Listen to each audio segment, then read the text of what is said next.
Capítulo 5 do Evangelho de João, Bíblia Sagrada. O livrão tá aqui, ó. O livrão. Minha regra de fé e prática.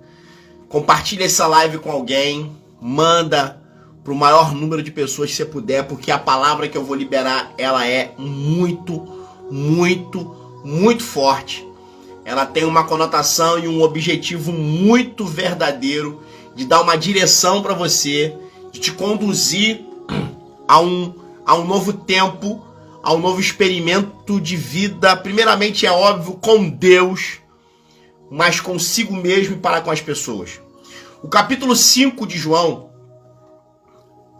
entrando de verdade no texto, ele conta a história de um homem que está há 38 anos junto a um tanque. Eu confesso para vocês, em nome de estarmos numa live e dado ao tempo, dado ao momento que a gente está, eu não quero me aprofundar nesse texto, nas questões históricas, nas lendas, nas conjecturas que cada pregador, cada estudioso faz. Eu quero me ater às revelações que o Pai me concedeu. Então eu não vou entrar em pormenores. Talvez você já tenha ouvido alguém pregar no capítulo 5 de João. E esse alguém que pregou afirmou que esse homem era paralítico. Né? Eu penso totalmente diferente do que está dito por algumas pessoas, porque eu gosto de ser literal. E eu não acredito que esse homem era paralítico. Porque ser paralítico é ser alguém que não tem mobilidade ou dos membros inferiores ou dos membros superiores. Há uma diferença entre ser paralítico e ser tetraplégico. Uma pessoa paralítica, ela pode ter uma paralisia, mas ter algum tipo de movimentação. E por que eu estou dizendo isso? Porque esse homem está há 38 anos no mesmo lugar. Ele está há 38 anos no mesmo lugar. E ainda que ele fosse paralítico, 38 anos ele conseguiria se arrastar e chegar em algum lugar. Mas quando ele está estático em um único lugar, ele revela que ele tinha uma doença muito maior do que uma doença física. Mas ele carregava doenças emocionais. E pautado nesse pensamento, eu quero compartilhar com você sobre 3 curas que aconteceram junto ao tanque de Betesda. Se eu for dar um tema a essa mensagem, eu quero falar sobre 3 curas que ocorreram no tanque de Betesda. Muito mais do que a cura de um homem que se levanta e anda, porque se a gente pegar o capítulo 5 e olhar para o versículo de número 8, Jesus Cristo vai dizer para ele, e Jesus lhe disse, levanta, toma a tua esteira e anda. Levanta, toma a tua esteira e anda. Levanta, toma a tua esteira e anda. Todavia, antes de Jesus liberar essa palavra, Jesus interroga esse homem no versículo 6, perguntando para ele, tu quer ficar são? Tu quer ficar curado? E quando Jesus faz essa pergunta, se manifesta 3 doenças que estavam na vida deste homem, que é muito maior do que uma paralisia física. Anderson, como assim? Não existe nada pior do que uma paralisia física, sim. Eu conheço pessoas que possuem paralisia físicas, e você também conhece, que elas se movimentam, elas trabalham, elas se relacionam, elas estabelecem família, elas vivem, né? Eu soube agora na última eleição na minha cidade, São Gonçalo, que um cara que eu conheci, um pregador, que anda numa cadeira de rodas, ganhou para vereador. Eu conheci ele como pastor, como pregador, um evangelista, um grande pregador, por sinal, e ele se locomove. E ele hoje é um vereador numa cidade que é São Gonçalo. Conheço um pastor chamado Anderson Carlos, de Rio das Pedras, um grande pregador, que também é paralítico da cintura para baixo. Ele tomou um tiro, ele era da marginalidade antes de conhecer Cristo, e ele se movimenta. O que eu estou querendo dizer com isso? Uma paralisia, ela pode neutralizar algumas movimentações, mas ela não tem a capacidade de neutralizar a essência de uma pessoa. Então, com muito respeito a qualquer pensamento que você tenha, a qualquer pregação que você tenha ouvido, o meu respeito aos pregadores, aos teólogos que interpretam o capítulo 5 de uma forma diferente. Eu, Anderson, não acredito que este homem que estava junto ao tanque de Betesda, ele era paralítico. Primeiro, que não está escrito. Não está escrito que ele era paralítico. Não, a minha Bíblia está dizendo que ele era paralítico. Sim, a sua Bíblia deve ser NVI com tradução a partir de 2001. A partir de 2001, a NVI começa a dizer que aquele homem era paralítico. Mas o que na verdade esse homem possuía era uma doença ou 3 doenças maiores do que uma paralisia física. A primeira doença, o texto diz que ele estava há 38 anos junto a um tanque. Observe 3 coisas rapidinho nesse primeiro ponto. Ele estava há 38 anos junto ao tanque. Isso é uma doença, Anderson? É. Para muitas pessoas o tempo é um problema. Para muitas pessoas o tempo se tornou uma afronta. Para muitas pessoas o tempo se tornou um ataque diário. Tô ficando velho, tá passando os dias, eu não tenho mais a mesma visão, eu não tenho mais o mesmo vigor físico, eu não tenho mais a mesma disposição que eu tinha. Hoje eu sou uma pessoa de 30, de 40, de 50, de 60, e ele olha para o tempo e começa a olhar o tempo como um problema. Ele pode por muitas vezes, e observe isso, o texto diz que esse tanque, ele tinha algo que acontecia. Se é provado se acontecia ou não, ninguém sabe, mas diz a lenda, diz o texto, que eu digo lenda porque há uma teoria que diz que era uma lenda, que de vez em quando descia um anjo, movia as águas, e quem descesse primeiro era curado de qualquer enfermidade. Então escute, aquele homem estava há 38 anos em um lugar que, na sua potencialidade, era um lugar perfeito, era um lugar certo. Talvez você não saiba, Betesda significa casa de misericórdia. O texto diz que ali havia uma multidão. O texto diz que tinha movimento. O texto diz que tinha anjo. Não parece uma igreja? Betesda, nome de igreja. Multidão. Multidão tem na igreja. Tem anjo, tem igreja. Coisas que tem na igreja tinha naquele tanque. Mas para aquele homem não funcionava.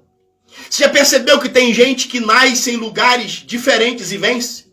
E pessoas que nascem em lugares perfeitos não prosperam?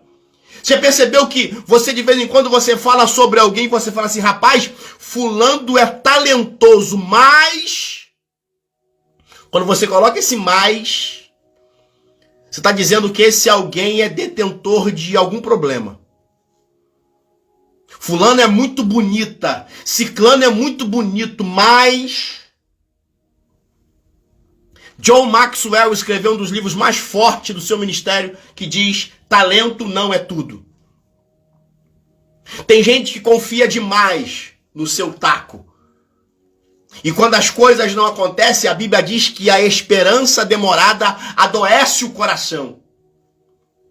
O tempo para muita gente é um problema. 38 anos. 38 anos em um lugar aparentemente perfeito.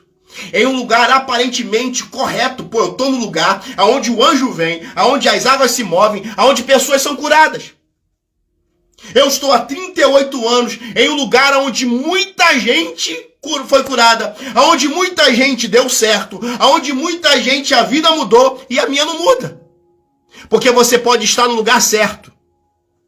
Você pode estar com pessoas certas. Vou te assustar agora. Você pode estar no lugar certo. Você pode estar com pessoas certas. Mas você pode estar fazendo a coisa errada. Uau! Às vezes a gente fala, não, você estava andando com pessoas erradas. Às vezes a gente fala, você estava no lugar e na hora errada. Às vezes você está no lugar certo, na hora certa, com a pessoa certa, mas você está fazendo as coisas erradas. Por que deu certo com um monte de gente e não deu certo com ele? Eu vou te mostrar a segunda doença. A primeira doença que aquele homem tinha era o tempo. O tempo para ele virou um problema. O tempo para ele virou um sinônimo de desculpa. 38 anos. Não tem como fazer faculdade depois de 50. Não tem como começar um negócio depois eu já tentei tantas coisas, eu vou começar. Agora, com essa idade que eu tô, não dá não. Agora para mim é só esperar a morte chegar. O segundo problema, a segunda doença que aquele homem tinha, o texto diz Que quando Jesus pergunta para ele, você quer ficar são? Ele revela a sua segunda doença. Ele fala, eu não tenho ninguém. A segunda doença daquele homem era a solidão. Era a condição que ele vivia na dependência de alguém. Entenda, solidão não é solitude.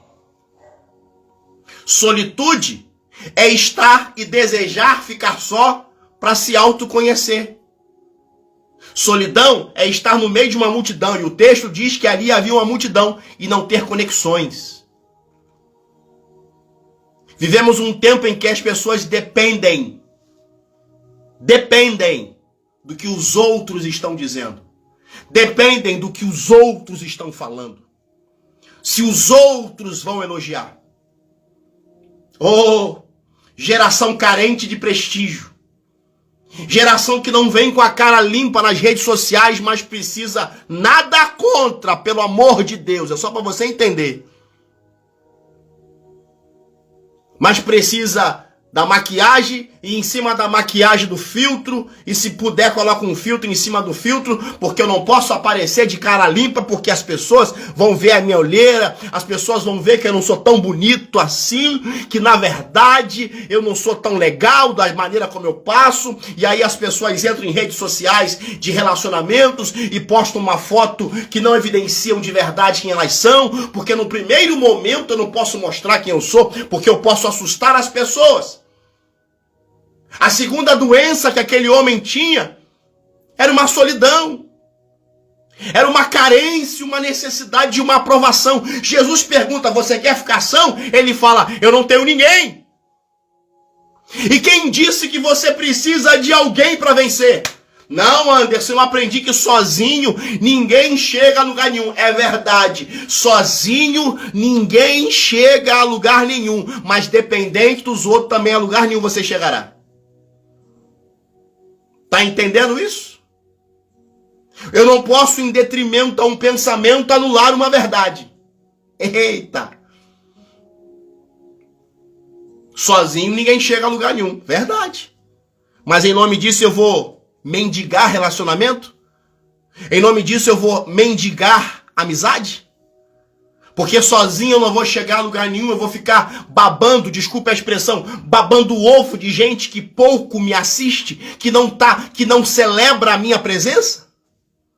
Em nome dessa prerrogativa de que sozinho eu não chego a lugar nenhum, eu vou ficar cheirando gente que não me respeita, que não me admira? Não. É verdade, sozinho eu não vou chegar a lugar nenhum, mas não é por causa disso que eu vou depender de alguém. Esse homem tinha uma segunda doença. Ele diz, eu não tenho ninguém. Somos uma geração dependente, carente de aprovação, de tapa no ombro, de reconhecimento.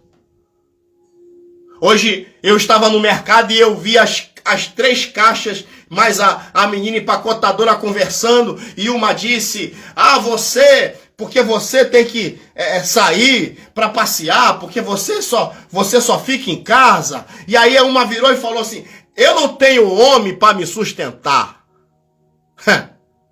Eu não tenho homem para me sustentar. Aí a amiga, que aquilo ali é amiga, imediatamente respondeu, e quem falou que você precisa de homem para te sustentar? Você precisa de alguém para te ajudar, para dividir, para compartilhar. Então, porque eu não tenho um homem para me sustentar, eu não vou viver a vida? Sabe esse pensamento errado de achar porque ninguém apoiou, porque ninguém ajudou? Eu sempre digo isso e vou repetir quantas vezes for. O mundo hoje possui mais de 7 bilhões de habitantes da face da Terra. Eu vou errar aqui na extensão geográfica e demográfica da Terra, que ultrapassa os seus 8 milhões de quilômetros quadrados. Sabe o que isso significa? Significa que você tem muita possibilidade de encontrar pessoas corretas e certas para andarem contigo. E isso significa que você pode estar em novos territórios a cada tempo.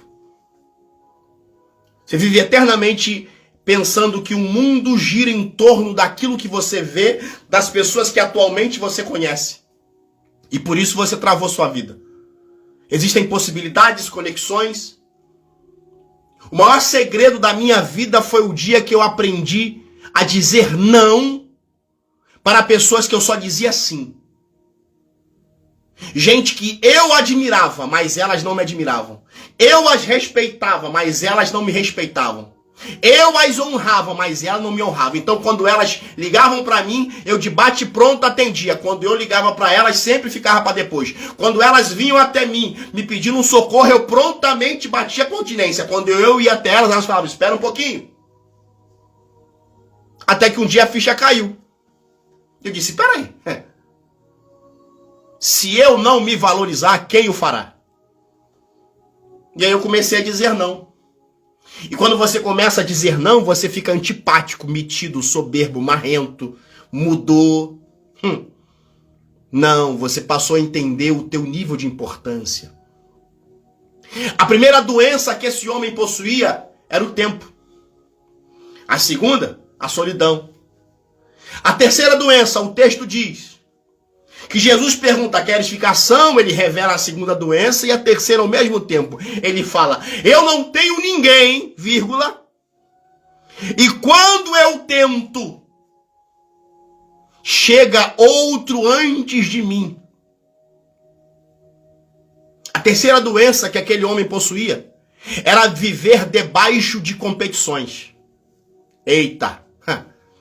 Era viver competindo com outros doentes.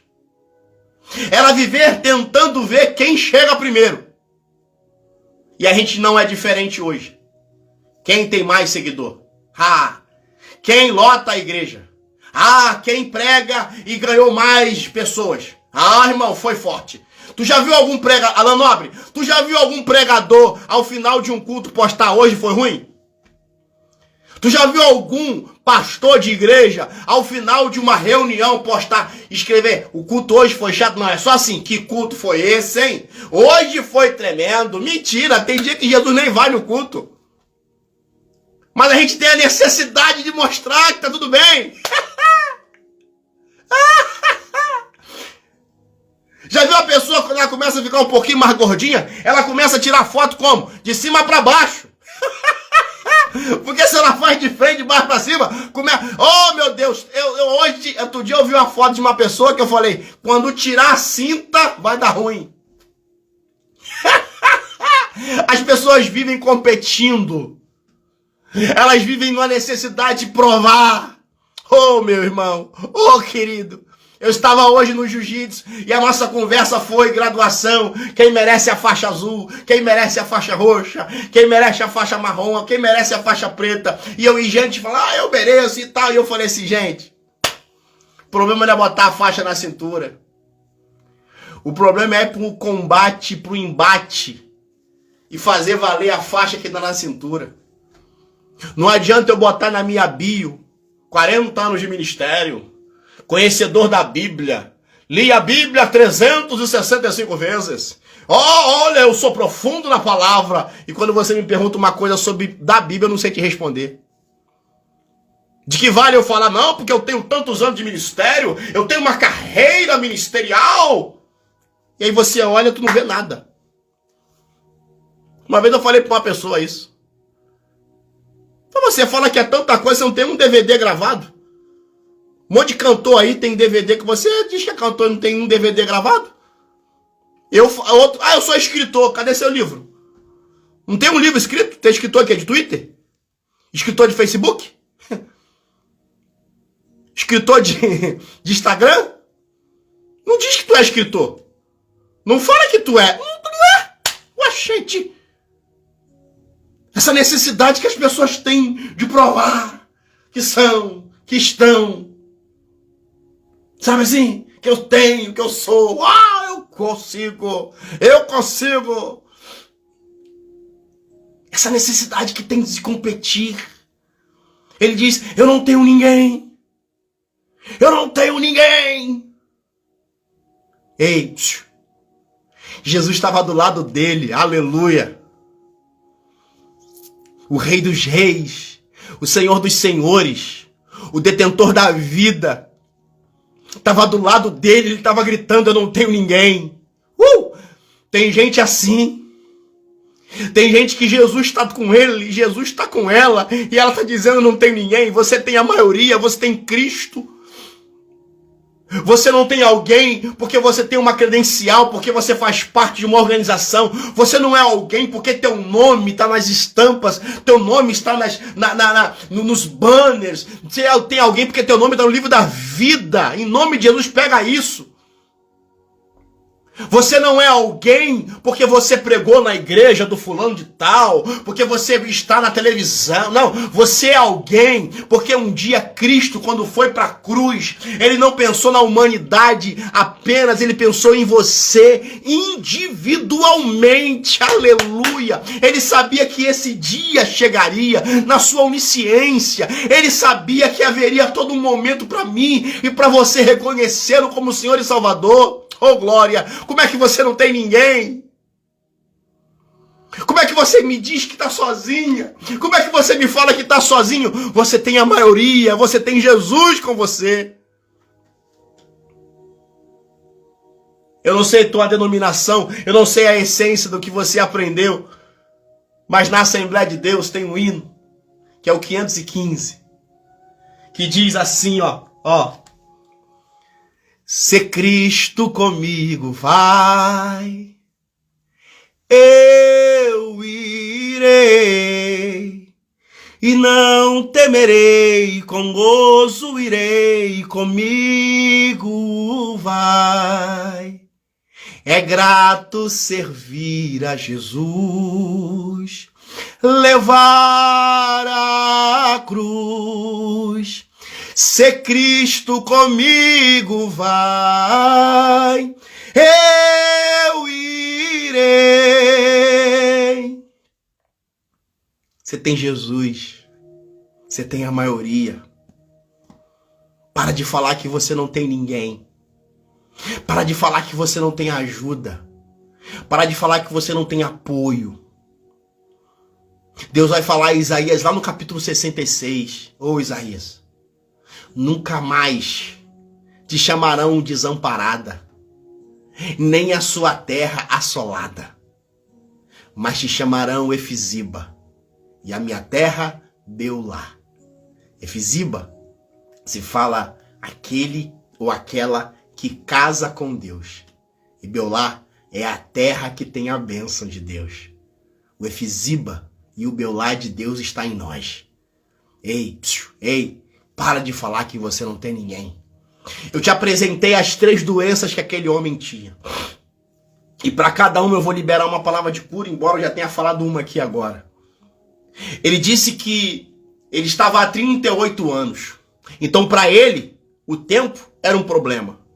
O tempo era o seu maior inimigo. O tempo era uma doença. Ei, o tempo não é o teu inimigo. O tempo é o seu aliado. Vou repetir. O tempo não é o seu inimigo. O tempo é o seu aliado. A Bíblia conta a história de um homem. Entenda. Se a gente for individualizar espera de promessa, a Bíblia fala que Caleb é o homem que mais esperou o cumprimento de uma promessa. Caleb esperou 45 anos. É isso mesmo. Caleb esperou o cumprimento da sua promessa por 45 anos. Quando Caleb recebe a informação que sua promessa está para se cumprir, ele tem 85 anos. E ele faz uma das declarações mais lindas da Bíblia. Depois você lê Josué capítulo 14. Você vai ver o Caleb dizendo assim: Eu ainda tenho a mesma força como era há 45 anos atrás. Eu ainda tenho a mesma força e o mesmo espírito. A mesma força para guerrear, para entrar e para sair de batalhas. Ô querido, ô querida, não enxergue o tempo como seu inimigo. Enxergue o tempo como seu aliado. Ah, Anderson, já passei dos 50. Tu tá vivo, cara. Tu tá vivo, mulher. E se tu tá vivo, é porque Deus tem promessa para se cumprir na sua vida. Ah, eu já tô cansado. Eu disse isso outro dia pra uma pessoa. Tem gente que vai chegar aos 50 e não fez nada. E gente com 17 que já esculhambou a vida. O tempo não é teu inimigo. O tempo é seu aliado. A segunda doença que aquele homem possuía, ele estava sozinho.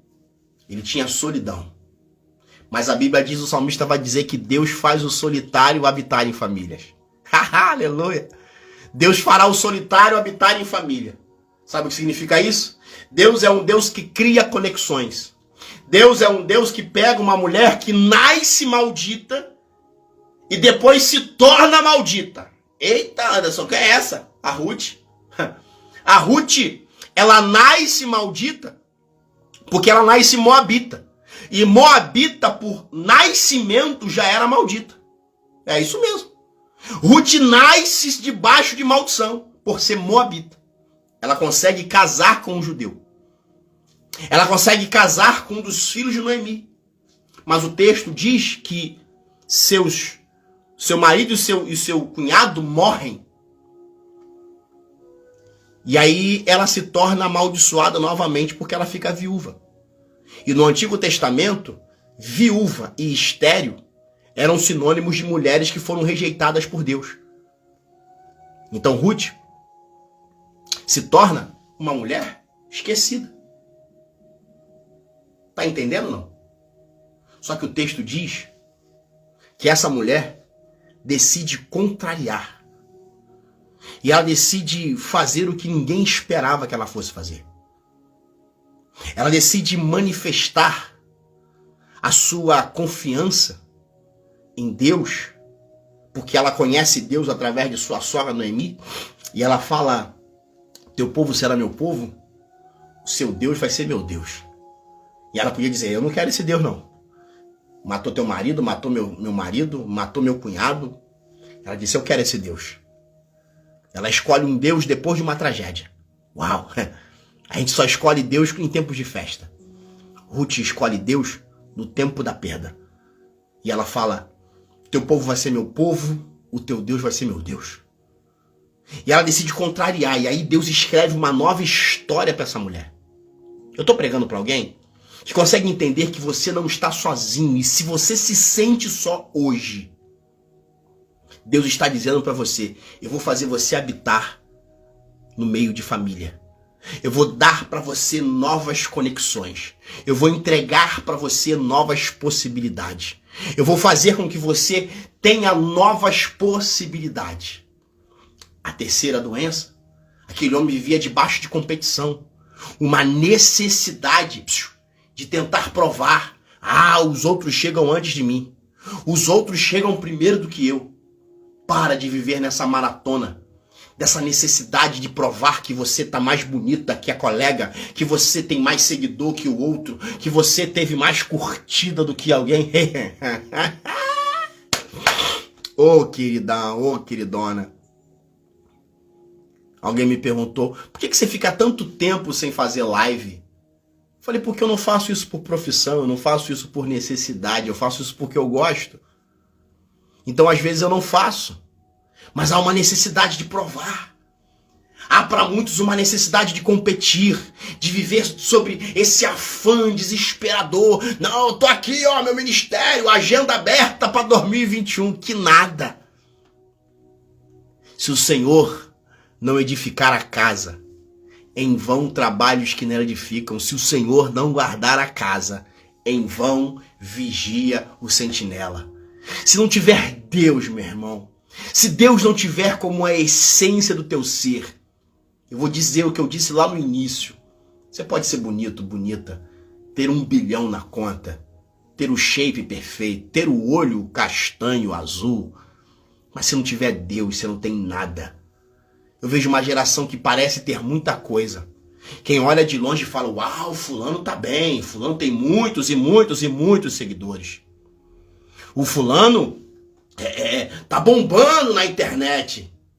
Só que Deus conhece o fulano na essência. Deus conhece o fulano que vai deitar no travesseiro e está em crise. Porque nos olhos e para os olhares da mídia, ele tá, ó. Mas quando as luzes se apagam. E outro dia eu conversando com os meus filhos, e eu acho que o Anderson Filho tá aqui, e o meu filho me perguntou se eu estava bem. E eu disse, me defina estar bem. Me dá a definição de estar bem. Porque para muita gente, quando eu pregava para 10 mil, 40 mil pessoas, eu estava bem. Para muita gente, quando a minha agenda era de segunda a segunda, viajando para o Brasil inteiro, eu estava bem. Por quê? Porque eu estava em evidência, mas ninguém sabia se ao final de um congresso eu entrava num quarto de hotel e ia chorar. Ninguém sabia. Ninguém sabia se eu estava feliz ao final de cada congresso que 300 pessoas aceitavam Jesus, gente era batizada com o Espírito Santo. Não sabiam. Porque elas já estabeleciam um conceito. Ele está bem. Ninguém me perguntava. E aí eu passei por tudo que você sabe que passei. Vivi tudo que você sabe que vivi. Muitas mentiras você acatou como verdades. E eu não vou perder meu tempo tentando te explicar as verdades. Porque existe sempre a versão A, a versão B e a verdade. Mas não é sobre isso que eu estou pregando, não é sobre isso que eu estou fazendo essa live, é apenas para dizer que a gente vive nessa necessidade de tentar mostrar que está tudo bem. Mas quando você está realmente bem, quando você realmente está bem, meu amigo Alexandre Melodia de Cataguases, um dos caras mais crentes que eu conheço, é esse cara aí, ó. É o diretor da Rádio Melodia de Cataguases. O cara que conhece todo o meandro do mundo gospel, mas consegue se manter puro. Tem meu respeito você, cara. Você tem meu respeito. Esse aí outro dia me ligou, queria tanto te trazer aqui para pregar, ele jeitão mineirão dele de falar, mas aí o fulano, falei, rapaz, a gente se encontra para tomar café, bater papo, eu não preciso ir para pregar, não. Aí ele começou a rir, ô bravo, você é desse jeito mesmo, assim, tu acha que eu tô preocupado em ir para pregar, irmão? Eu preguei hoje lá no tatame, lá, ó. O Severino foi receber a faixa azul, me abraçou chorando, um homem de quase 50 anos, que nunca imaginou que poderia fazer jiu-jitsu, me abraçou e falou assim, ô meu pastor, o senhor é responsável por isso aqui, chorando, foi campeão brasileiro agora. Eu prego de várias formas, eu não prego só com o microfone num púlpito na mão, um púlpito na frente e um microfone na mão. Eu fico triste porque eu vejo uma geração que tem muita agenda, que tá bombando, mas se um pecador sentar do lado dele num avião, ele não sabe pregar, ele não sabe falar sobre o plano da salvação. Se um pecador sentar do lado dele numa praça para tomar um açaí, ele tem vergonha de mostrar que é crente. Ele usa um boné, um óculos escuro, mas quando está no púlpito ele prega, ele expulsa o demônio. Mas no dia a dia, Deus sabe quem está bem e quem não está bem. Então aquele homem, quando ele fala, eu não tenho ninguém, e tem gente chegando depois de mim, está debaixo de uma competição. Para quê? Qual a necessidade? Qual a necessidade de viver tentando competir com os outros, quando na verdade a gente precisa se sentir bem? E entenda, se sentir bem talvez não fará, Alan Nobre, outras pessoas bem. Porque tem gente que não vai ficar feliz com a tua felicidade. Tem gente que vai arrumar, eu sempre digo isso, ó. Tá vendo esse livrão aqui, ó? Bíblia Sagrada. Quem tem coração puro, Anderson Filho, meu amigo Alexandre Melodia, Alan Nobre, tantas outras pessoas que estão aqui. Quem tem coração puro, pega esse livro e mostra o caminho que leva a Cristo. Pega esse livro e anuncia as boas novas do Evangelho. Mostra que existe inferno? Mostra que existe inferno. Fala sobre arrebatamento, fala sobre a volta de Cristo. Mas pega esse livro para falar do amor de Deus.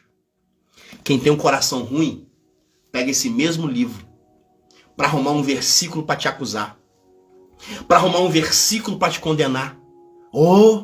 Ele acha o texto certo para te jogar na lama.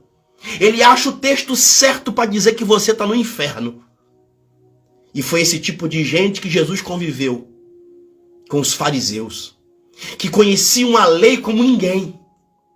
E quando eles abriam a boca para falar, entendiam tudo sobre Abraão, sabiam tudo sobre Moisés, davam aula sobre Elias, mas eles não conheciam nada do que saía daqui.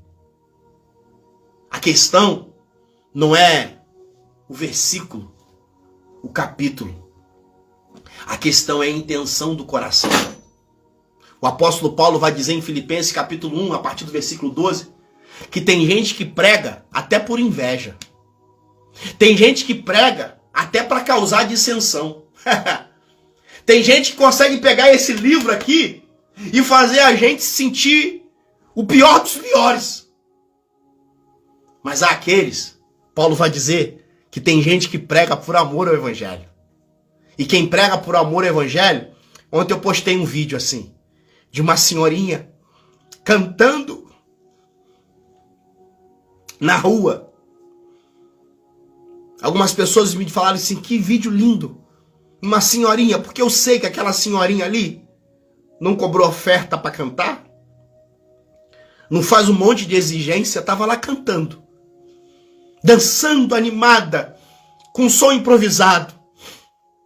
Porque quem anuncia o evangelho, se ganhar oferta, é bem-vinda. Mas se não ganhar oferta, continua pregando. Quem ama o evangelho, não para de pregar quando as portas se fecham. Quem ama o evangelho, vai para a praça, vai para a esquina. Quem ama pregar o evangelho, pode nunca mais subir num púlpito de terno e gravata nos grandes congressos. Mas quando alguém encosta do seu lado, ele para e olha e fala, você conhece Jesus? Tu conhece o plano da salvação? Como outro dia que eu estava na academia, de boné, cabelo platinado, máscara, e o professor encosta do meu lado e fala assim, desculpa, mas eu tenho que tirar essa dúvida. Você é pastor? E eu disse, rapaz, eu venho todo disfarçado. Eu venho de boné, pintei o cabelo de louro, tatuado. Ele disse, e ele falou assim, eu não sei quem foi que falou, mas me falaram que tu é pastor. Então, e aí a gente começou a conversar, o Tiago. E no final eu tava orando por ele. Ele agora me pede todo dia um vídeo para eu mandar para ele mandar para a família, para mandar para o grupo de motoqueiro e por aí vai. Porque quem prega o evangelho, prega o evangelho. Ah, Anderson, eu sinto falta de você no púlpito da igreja tal, no congresso tal. Eu também sinto falta. Mas eu continuo pregando. Sabe por quê? Porque eu não estou competindo com ninguém. Eu não nasci para competir com ninguém. Eu nasci e fui chamado por Deus para anunciar boas novas aos quebrantados de coração. Por isso que eu tô aqui. Eu tô aqui fazendo essa live, sabendo que talvez o Pix que eu botei aqui, ninguém vai me mandar uma oferta. Mas eu vou continuar fazendo. Eu vou continuar pregando. Então, que você entenda que o tempo não é teu inimigo. Que você entenda, aleluia, que você não está sozinho. Você tem a maioria. Você tem Deus. Terceiro, para de competir. Eu não faço defesa de erro. Eu nunca vou usar um versículo da Bíblia para justificar as minhas falhas. Minhas falhas existiram, existem e por Deus são tratadas. Tem as suas consequências. Mas também não vou anular e pregar que há sim de Deus nova chance. Que há sim de Deus novas possibilidades. Deus não nos exclui. Deus não joga a gente fora. Deus trata. Deus corrige. Deus até açoita. Mas ele não joga a gente fora. Quem joga fora é o homem. Quem joga fora é a instituição. Deus não. Deus dá tanta porrada na gente. Bota a gente de castigo. Entendeu? Mas ele ama. A Bíblia vai dizer que ele só corrige aquele a quem ama. Então, em nome dessa palavra, Eu nunca vou justificar pecado. Eu nunca vou vir aqui, irmão, eu fiz isso porque está escrito. Não, não. Eu fiz, está aqui, assumo meus erros, os meus erros. Mentiras que existem aí, que estão até hoje aí com o meu nome aí, se me perguntar, eu falo a verdade. Que a verdade é a verdade, não que tem muita coisa exposta aí que é mentira. E é isso que entristece a gente, que a mentira tem mais poder de permanecer do que a verdade. Mas não quero justificar. Eu quero viver debaixo das promessas de Deus. Então que Deus te abençoe.